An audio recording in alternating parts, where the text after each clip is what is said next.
memuji namanya. Waktunya kita berkumpul,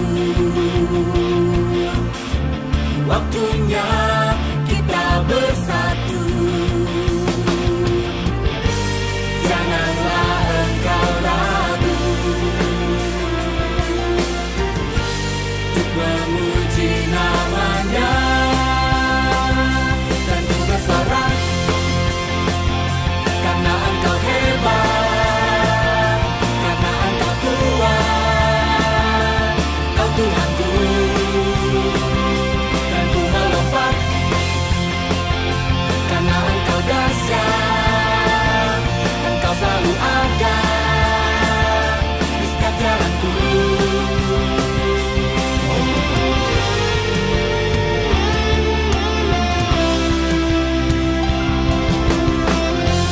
Waktunya kita berkumpul, waktunya kita bersatu. Janganlah engkau ragu untuk memuji namanya. Dan ku bersorak karena engkau hebat, karena engkau kuat, kau Tuhanku. Dan ku melompat karena engkau dahsyat, engkau selalu ada di setiap jalanku.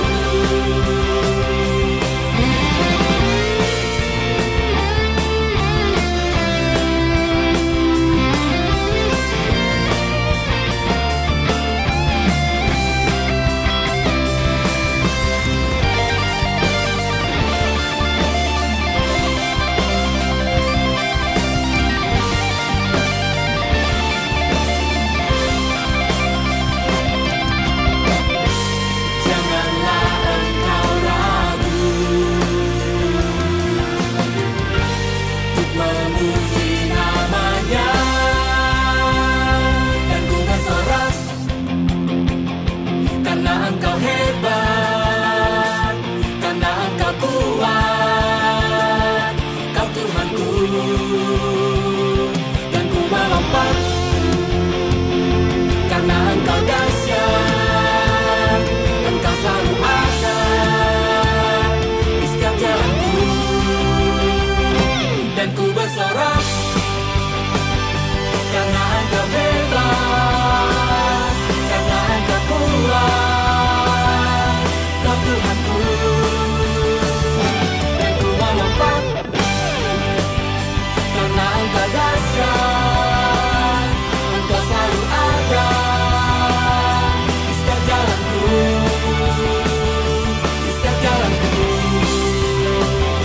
di setiap jalanku, di setiap jalanku, di setiap jalanku.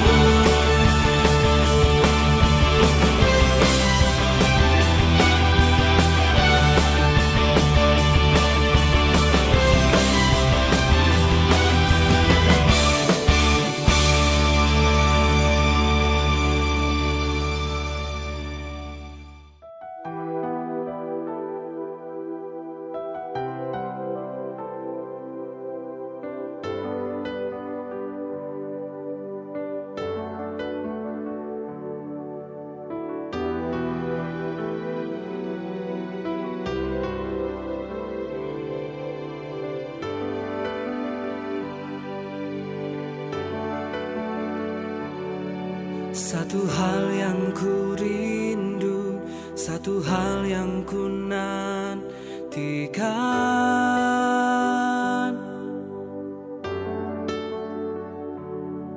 satu hal yang ku mau, satu hal yang ku inginkan.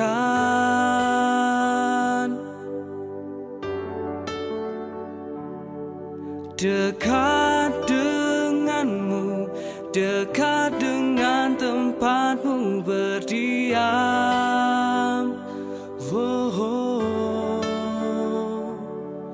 Dekat kakimu, dekat dekat saat ku peluk Engkau, Yesus.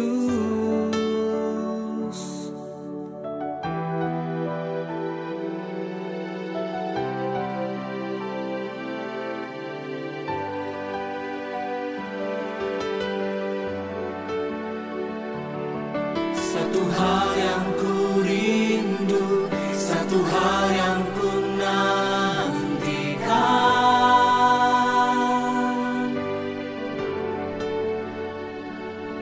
satu hal yang ku mau, satu hal yang ku inginkan.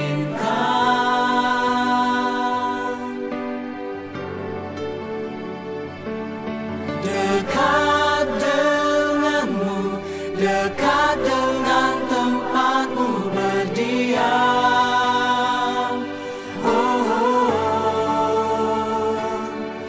Dekat kakimu, dekat saat ku peluk Engkau, Yesus.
Yesus.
Selamat pagi Jemaat Tuhan, apa kabar saudara hari ini? Kami berharap saudara tetap dalam kondisi baik dan sehat-sehat saja.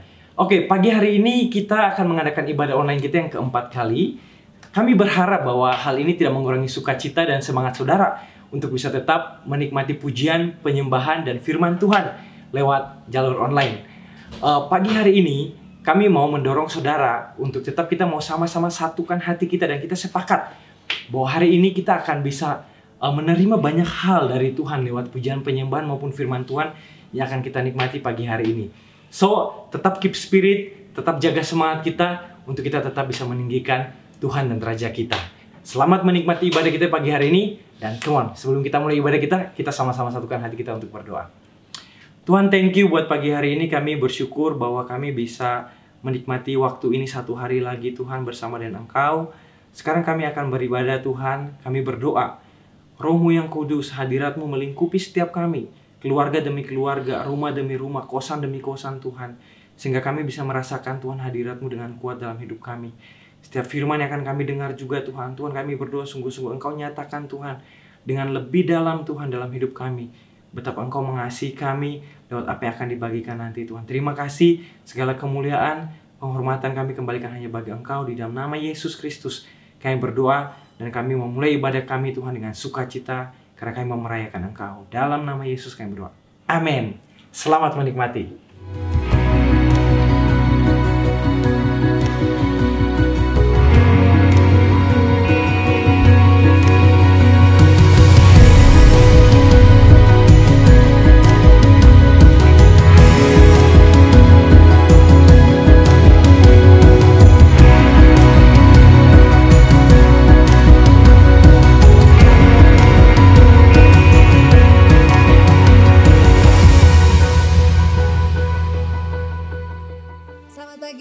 Ibu Saudara sekalian, saya harap kita semua dalam keadaan baik-baik saja.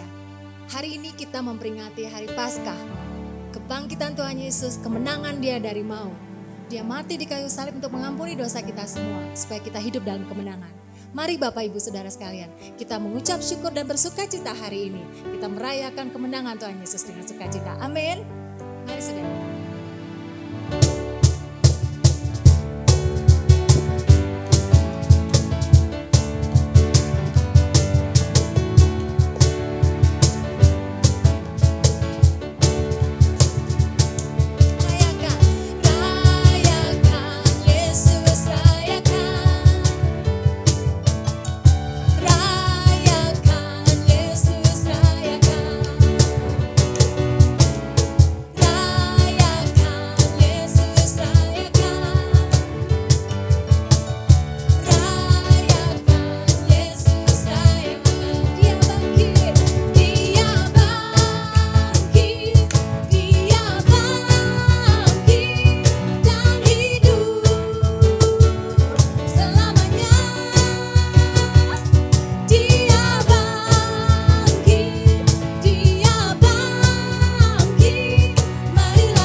Firman yang hidup. Mari bangkitkan iman kita saudara. Dalam situasi saat ini kita percaya Tuhan bersama dengan kita. Amin.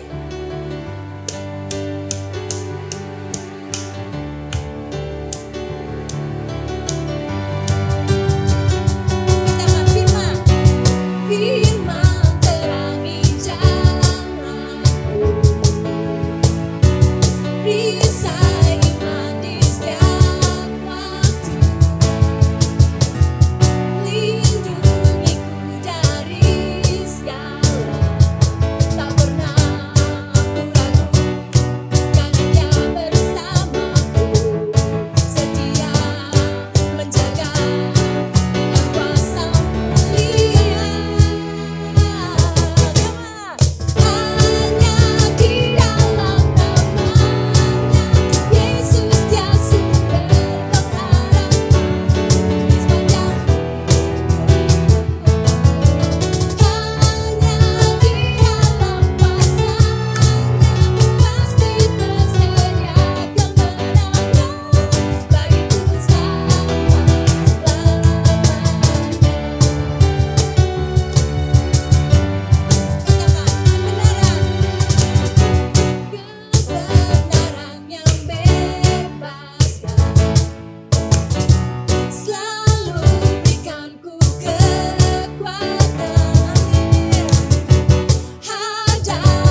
Saudara, saya mengajak kita semua untuk mengingat kembali pengorbanan Tuhan Yesus di kayu salib.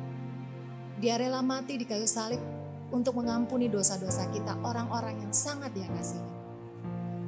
Tidak ada yang bisa memisahkan kasih Allah dari kita. Dia begitu ngasih sampai Dia rela mati di kayu salib. Mari saudara, kita ingat kembali pengorbanan Dia, sehingga kita percaya bahwa Dia selalu mengasihi kita dan selalu setia dalam setiap keadaan hidup kita. Mari saudara.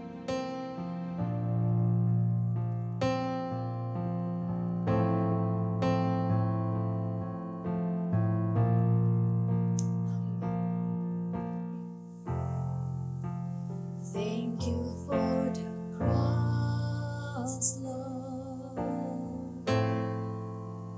Thank you for the price you paid, bearing all my sin and shame. In love you came and gave amazing grace. Thank you for this love, Lord. Thank you for the nail-pierced hands. Wash me in your cleansing flow.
Selamat pagi, Bapak, Ibu, Saudara, Jemaat JB3 yang dikasihi Tuhan.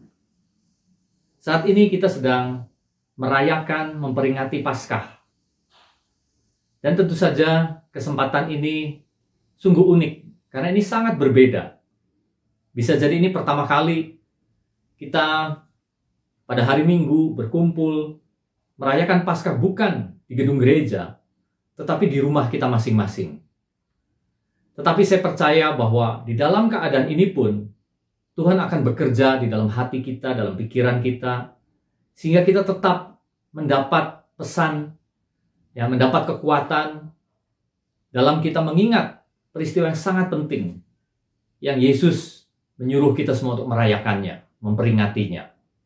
Sebelum itu mari kita berdoa bersama-sama. Bapa yang penuh kasih, penuh dengan kuasa, kami percaya bahwa pada hari-hari, minggu-minggu ini, Tuhan sedang bekerja di dalam hidup kami masing-masing, di dalam hidup bangsa kami, bahkan di dalam hidup seluruh umat manusia. Tuhan, biar pada momen Paskah kali ini, Roh Kudus terus meneguhkan sesuatu di dalam hati kami, mengenai rencana Tuhan yang sedang dilaksanakan atas seluruh bumi, dan setiap individu.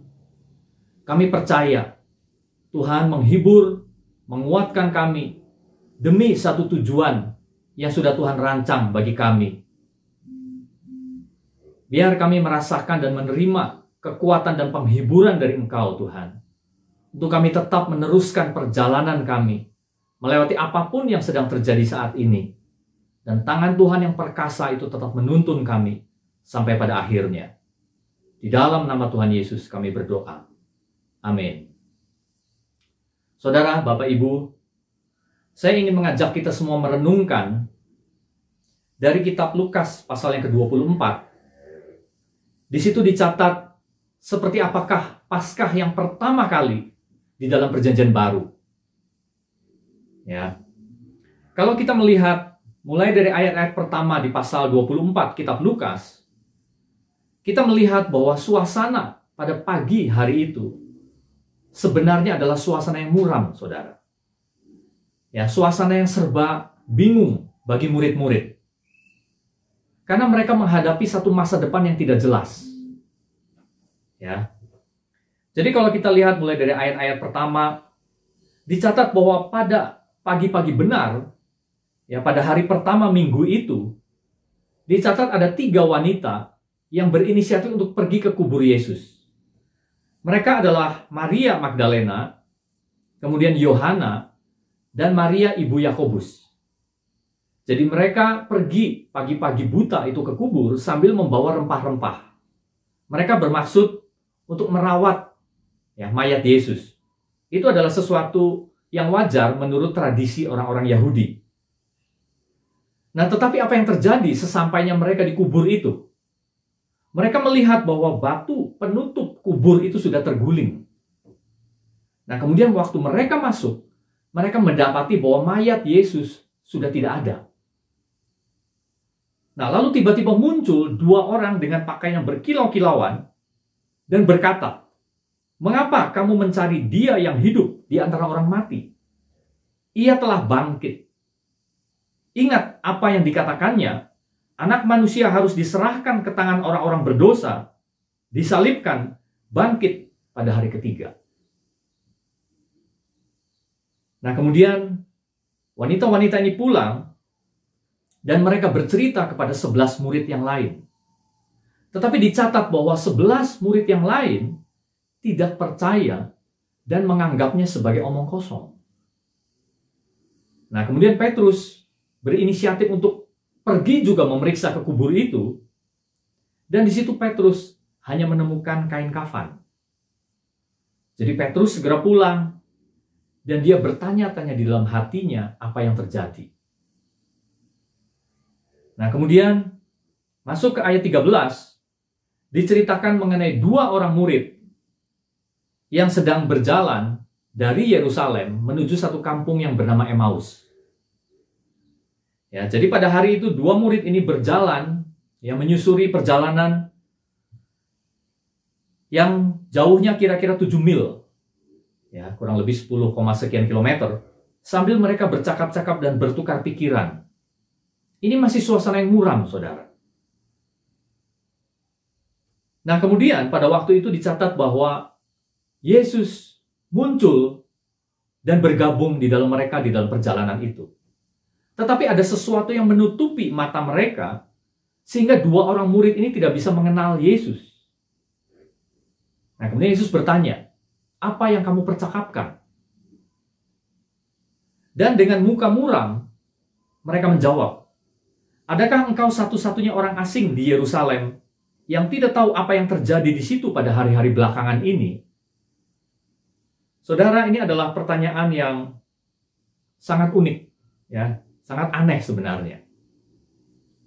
Karena apa? Mereka menanyakan pertanyaan kepada Yesus. Orang yang paling tahu persis apa yang terjadi pada hari-hari itu, karena dia adalah subjek utamanya. Tetapi tentu saja kita bisa maklum karena mata mereka tidak bisa mengenali Yesus. Nah, kemudian Yesus bertanya, "Apakah itu?" Nah, kemudian mereka langsung cerita, ya, apa yang terjadi dengan Yesus orang Nazaret. Lalu mereka cerita dari perspektif mereka. Jadi mereka mengatakan bahwa Yesus itu, dia adalah seorang nabi yang berkuasa di dalam perkataan dan perbuatan di hadapan Allah dan di depan seluruh bangsa kami, katanya. Nabi yang berkuasa. Tetapi imam-imam kepala dan pemimpin-pemimpin kami telah menyerahkan dia untuk dihukum mati dan mereka telah menyalibkannya. Mereka menceritakan bagaimana akhir dari nabi, pemimpin yang begitu mereka harapkan, berakhir di kayu salib. Padahal kami dahulu mengharapkan bahwa dialah yang datang untuk membebaskan bangsa Israel. Mereka ceritakan pengharapan mereka. Seharusnya nabi itu, pemimpin itu, datang untuk membebaskan bangsa kami, katanya. Tapi berakhir di kayu salib. Nah, kemudian mereka teruskan. Tetapi sementara itu telah lewat 3 hari sejak semuanya itu terjadi. Tetapi beberapa perempuan dari kalangan kami telah mengejutkan kami. Pagi-pagi buta mereka telah pergi ke kubur dan tidak menemukan mayatnya. Hilang. Lalu perempuan-perempuan ini datang dengan berita bahwa telah kelihatan kepada mereka malaikat-malaikat yang mengatakan bahwa dia hidup. Dan beberapa teman kami telah pergi ke kubur itu dan mendapati bahwa memang benar yang dikatakan perempuan-perempuan itu, tetapi dia tidak mereka lihat. Itulah akhir menurut perspektif mereka. Bahkan mayat Yesus pun tidak hilang. Telah hilang. Ya, maksudnya telah hilang. Saudara perhatikan bahwa dari perspektif mereka, semua yang mereka ceritakan itu akurat. Data-datanya semua benar. Mereka sempat punya harapan. Tapi sekarang harapan mereka semua sudah musnah. Bahkan mereka sekarang masuk di dalam masa yang serba tidak pasti. Ya, saudara, kalau kita lihat, banyak dari murid-murid Yesus sebenarnya telah meninggalkan segala sesuatu demi untuk mengikuti Yesus selama 3 tahun itu. Ya. Mereka mempertaruhkan hidupnya, meninggalkan segala sesuatu dan ikut Yesus. Dan apa yang mereka melihat selama 3 tahun itu? Mereka melihat segala tanda, segala mujizat, segala kuasa yang dilakukan Yesus. Itu adalah pengalaman yang belum pernah terjadi sepanjang umur hidup mereka. Mereka melihat bagaimana Yesus begitu dipuja dan dieluk-elukan oleh rakyat banyak. Tetapi sekaligus mereka juga melihat bagaimana Yesus menjadi sasaran kedengkian, kebencian, dan iri hati dari para ahli Taurat, orang Farisi, dan pemimpin-pemimpin agama mereka. Mereka melihat bagaimana karakter Yesus yang penuh dengan belas kasihan.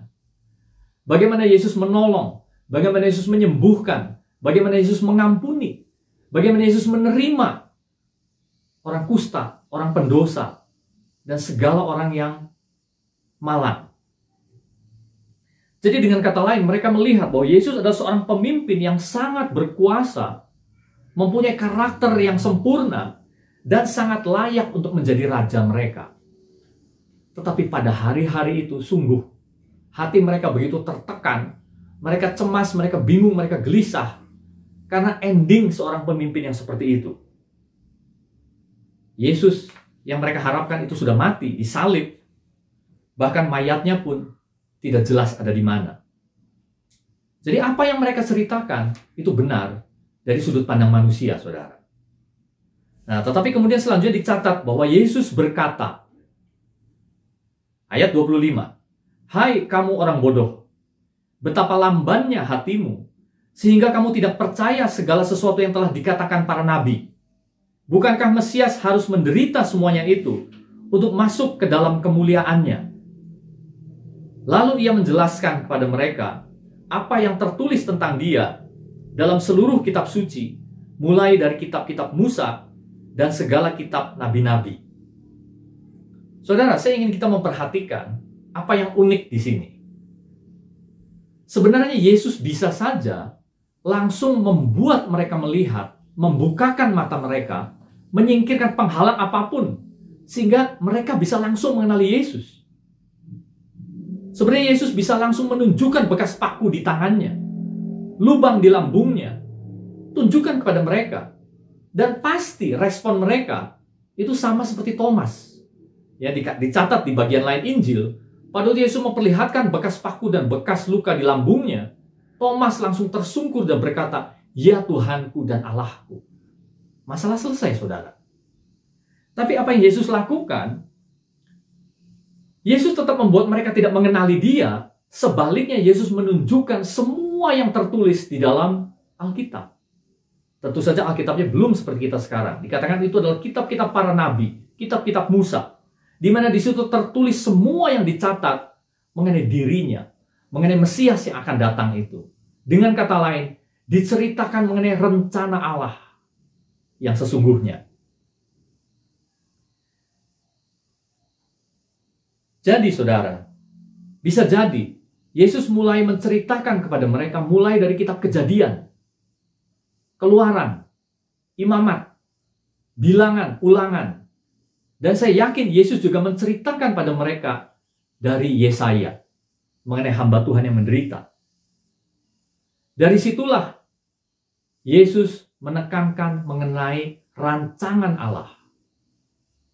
Saudara, apakah yang bisa kita dapatkan dari sepenggal kejadian ini? Alkitab kita sudah lengkap, saudara. Kita mungkin dalam keadaan yang hampir sama dengan dua murid ini, yaitu dengan mata jasmani kita tidak melihat Yesus. Tapi bukankah firman Allah itu sudah lengkap sampai kitab Wahyu ada di tangan kita? Dapatkah kita melihat rencana Allah di sini? Dapatkah kita melihat apa yang sedang Tuhan kerjakan di dalam hidup kita, di dalam hidup keluarga kita, bahkan seluruh umat manusia di seluruh bumi?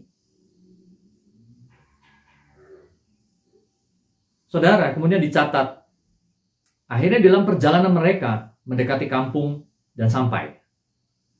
Dan karena hari itu sudah malam, lalu diceritakan singkat kata, Yesus tetap tinggal bersama-sama mereka untuk bersama-sama makan.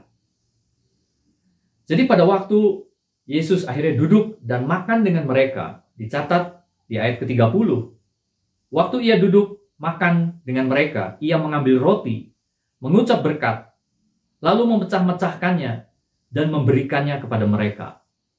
Ketika itulah terbukalah mata mereka dan mereka pun mengenal dia. Jadi pada akhirnya mereka melihat juga, mereka bisa mengenali ini Yesus yang sudah bangkit dan hidup.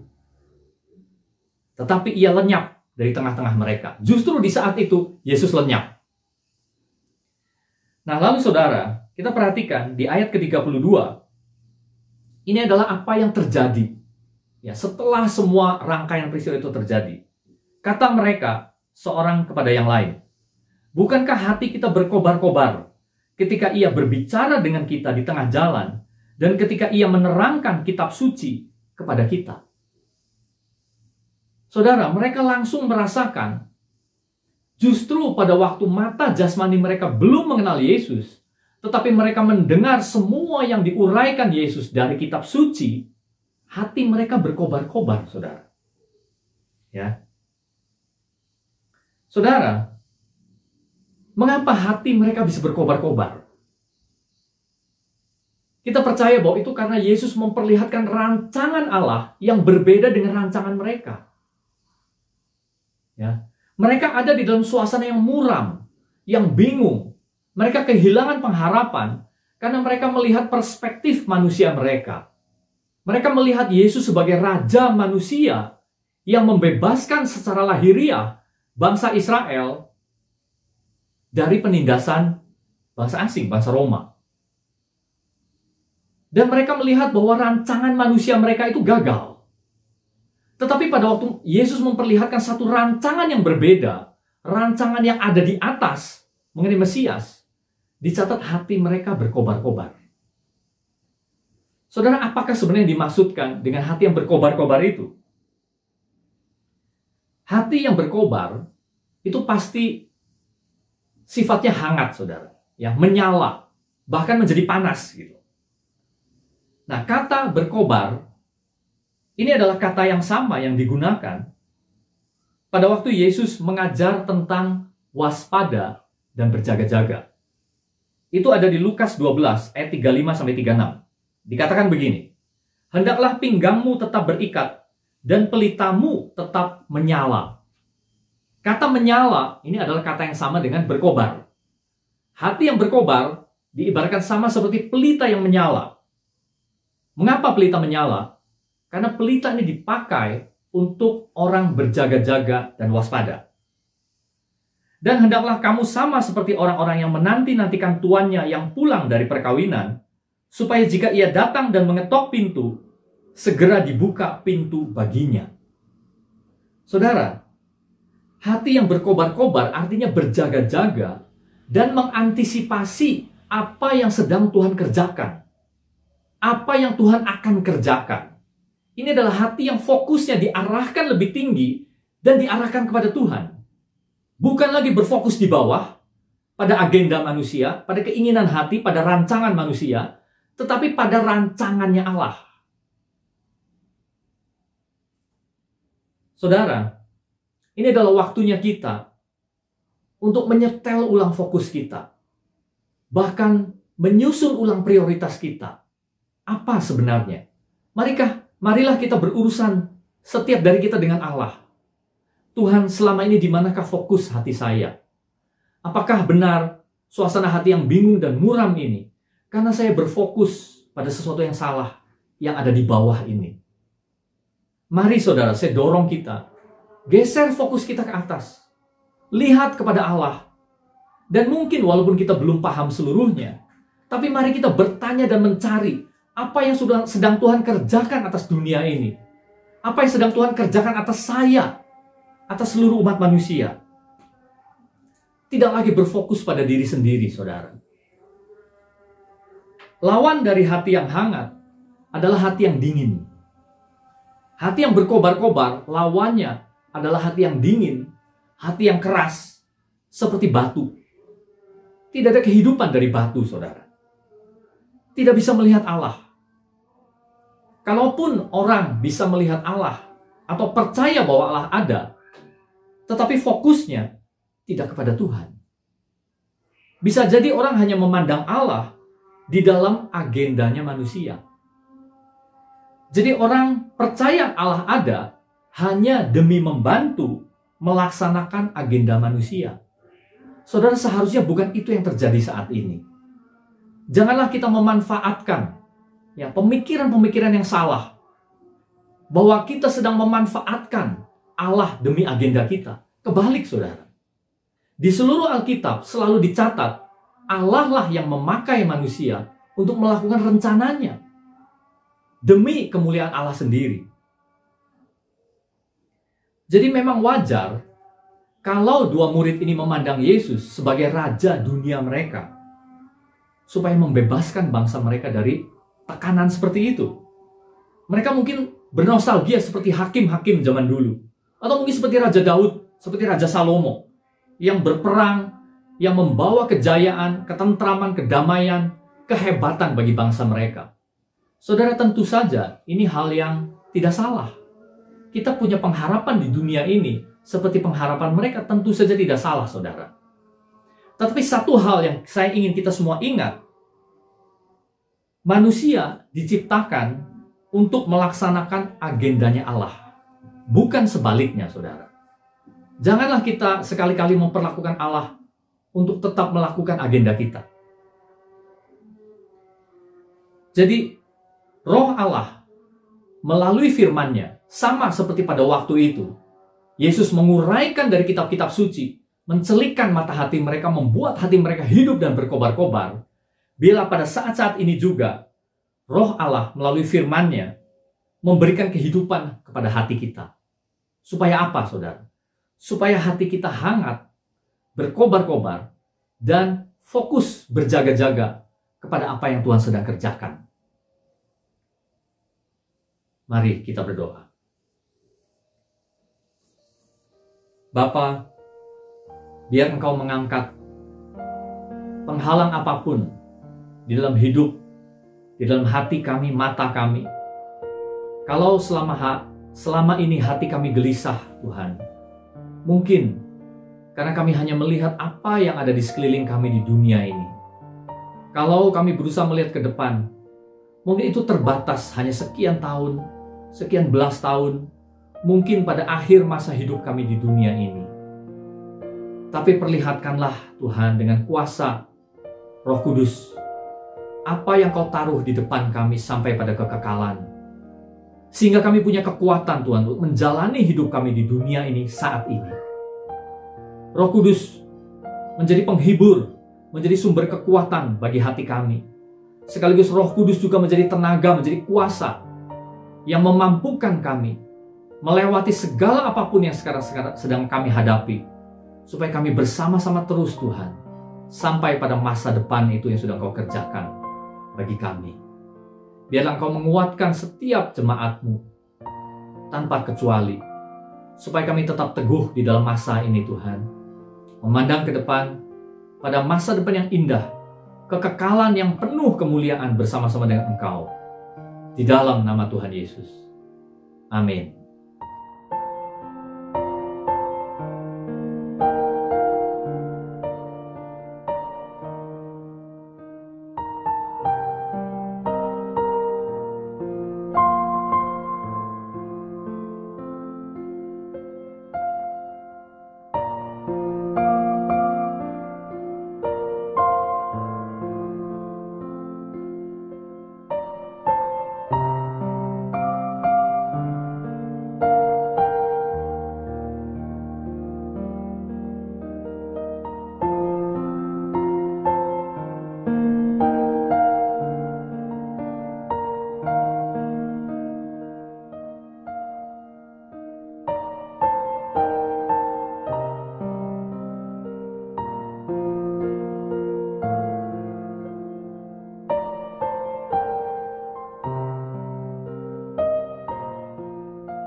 Saudara, saat ini kita akan bersama-sama melakukan perjamuan kudus.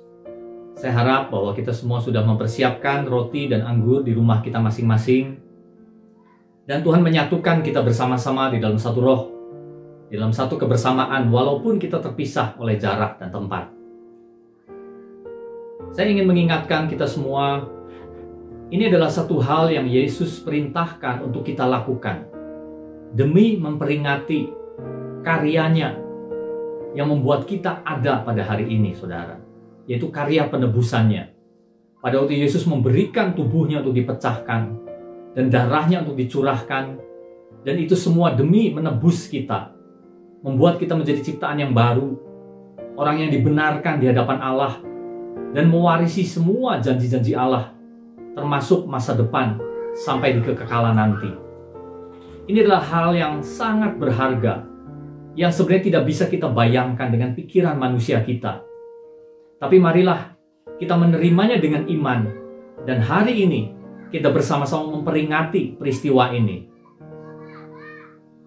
Saya akan bacakan, ya mari kita siapkan roti kita.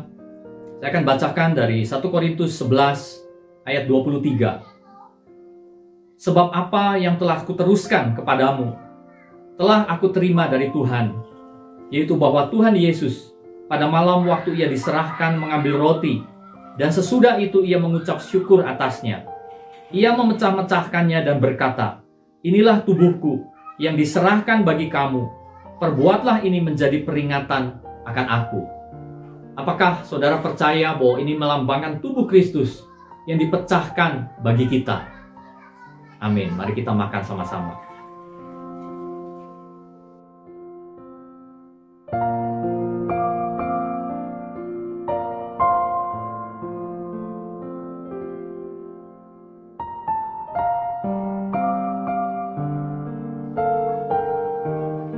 Mari kita angkat anggur kita, saudara. Demikian juga ia mengambil cawan sesudah makan, lalu berkata, "Cawan ini adalah perjanjian baru yang dimateraikan oleh darahku. Perbuatlah ini setiap kali kamu meminumnya menjadi peringatan akan aku." Apakah saudara percaya bahwa anggur ini melambangkan darah Kristus yang sudah dicurahkan bagi kita dan menebus, membayar lunas semua dosa-dosa kita? Amin. Mari kita minum sama-sama.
Oke jemaat Tuhan, kami senang sekali bisa membaca komentar saudara di live chat selama ibadah berlangsung. Kami berharap kita semua tetap ada dalam perlindungan Tuhan. Pagi ini kita akan sama-sama memberikan persembahan. Sebelum kita memberikan persembahan, saya akan bagikan satu ayat dari Mazmur 54 ayat 8. Firman Tuhan berkata demikian, "Dengan rela hati, aku akan mempersembahkan korban kepadamu. Bersyukur sebab namamu baik ya Tuhan." Firman Tuhan pagi hari ini mengajarkan kita untuk kita mau punya satu hati yang rela dalam memberi, satu hati yang ikhlas dalam memberi. Dengan sukacita kita mau memberi juga pagi ini, sebab cuma satu hal, alasan untuk kita memberi, karena Tuhan itu baik dalam hidup saudara dan hidup saya. So, sebelum kita memberi pagi ini, kita mau sama-sama berdoa. Tuhan, terima kasih Engkau baik bagi hidup kami Tuhan sampai detik ini. Terima kasih untuk penyertaan-Mu juga, hadirat-Mu dalam ibadah kami pagi ini. Hari ini kami akan memberi persembahan Tuhan. Kami berdoa Engkau memberkati ini Tuhan, untuk kemuliaan nama-Mu di tengah-tengah jemaat-Mu, tengah kota ini dan tengah-tengah bangsa ini Tuhan. Terima kasih Bapa, di dalam nama-Mu Tuhan Yesus kami berdoa, mengucap syukur. Amin. Selamat memberi, Tuhan Yesus berkati.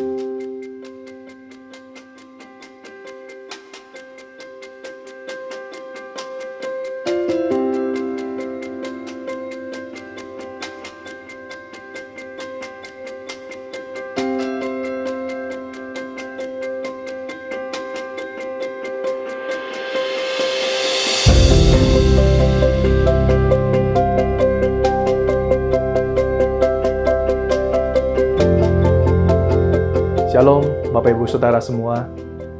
Kami ingin memberikan satu pengumuman di mana pada hari ini kami memiliki satu pelayanan yang baru yang bernama Blessing Home atau memberkati rumah.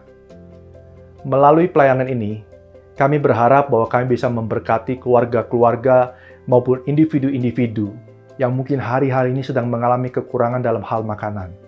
Kami sebagai satu jemaat, kami ingin menyediakan ada beras, ada telur, ada minyak goreng, ada juga mie instan, apabila Bapak Ibu Saudara membutuhkannya, Bapak Ibu Saudara bisa segera langsung menghubungi nomor WhatsApp yang tertera pada layar ini.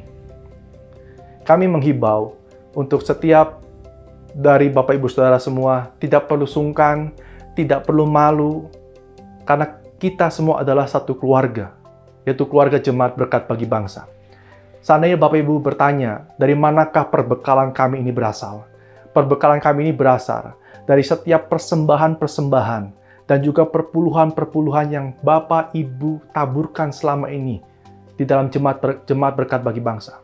Kami sebagai satu jemaat tidak hanya ingin menjadi satu jawaban dalam hal perkara rohani, tapi kami juga ingin memberkati dan kami ingin memastikan bahwa keluarga ataupun individu di dalam Jemaat Berkat Bagi Bangsa tidak mengalami kekurangan makanan di rumah mereka. Sama seperti ketika Yusuf mempersiapkan perbekalan bagi keluarganya dan juga bagi bangsanya ketika ada di Mesir. Demikian pula ini yang kami lakukan. Kami ingin menyediakan apa yang kami bisa lakukan untuk jemaat, untuk setiap keluarga, untuk setiap individu Jemaat Berkat Bagi Bangsa. Sekali lagi kami berharap pelayanan ini bisa sungguh-sungguh memberkati setiap orang yang ada di dalam Jemaat Berkat Bagi Bangsa. Terima kasih untuk perhatian Bapak Ibu Saudara semua. Jangan lupa sekali lagi kami menghimbau, tidak perlu malu, tidak perlu sungkan, karena kita semua adalah keluarga. Terima kasih dan Tuhan memberkati.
Saudara, kebaktian ibadah kita sudah berakhir.